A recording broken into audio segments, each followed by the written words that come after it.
And guys, taking a look at this game, it's all excitement and a lot of good feelings coming out of it. The 37-34 victory for Syracuse. But what are your final thoughts that you can take away from this win and use on going into the rest of the season? Oh, well, John, before this game, I said this game was a must-win game for Syracuse.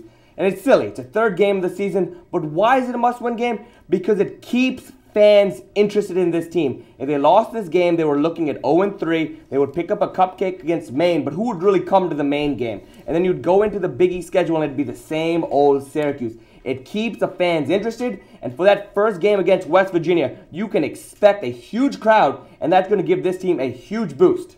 What about you, Dan? Yeah, John, to me, we've already kind of touched on it here, is that it sets up the Big East Conference schedule nice. In my mind, in order for Syracuse to have a successful season, they had to win at least one of these Big Ten games, and they got the job done. And now that they've taken care of business, you got to beat Maine, you got to beat Akron, and then it's all about coming down and beating these teams that are on almost the same level as Northwestern. I think West Virginia is a winnable game. Louisville is a winnable game. And I think, honestly, South Florida is a winnable game, even though Matt Grothe is perhaps one of the best quarterbacks in the country. But again, this win sets the tone for Syracuse. It shows they can beat some of the big-time programs in a comparable conference. And again, guys, huge, huge win against this team.